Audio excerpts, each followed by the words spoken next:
Si Boy Tapang kinausap ng Bangko Sentral ng Pilipinas dahil sa pinaglaruan ang pera. Panoorin natin kung paano siya humingi ng sorry sa kanyang mga followers. So yun mga katapang, mayroon nga pala taga Bangko Sentral na pumunta kayo na sa bahay at dumating na sa kanila yung content na ginawa ko na saranggola gamit ang pera. So napag-usapan namin kayo na about doon sa saranggola. So ngayon, ginawa ko itong content na to kasi gusto ko lang mag-voluntary gumawa ng salaysay.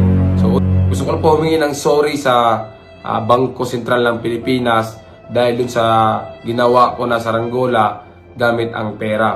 Hindi ko po intensyon na paglaruan ng pera kasi ako po ay galing po sa mahirap. So yung pera po ay malaking value sa akin, pinapahalagaan ko po yung pera.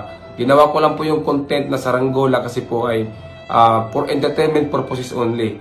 Kasi naisipan ko pag gagawa ko ng normal na saranggola, gawa sa plastic lang, napaka-common na. Kaya naisipan ko na, what if itry ko na gumawa ng saranggola gamit ang pera. So ngayon po, humingi po akong sorry kung nagawa ko po yun. Hindi ko po intention yun na paglaruan ng pera. So ngayon gusto ko lang po sabihin sa lahat ng mga tao na huwag nyo pong paglalaruan ng pera. Palagahan po natin ang pera, bigyan ng i-value natin yung pera.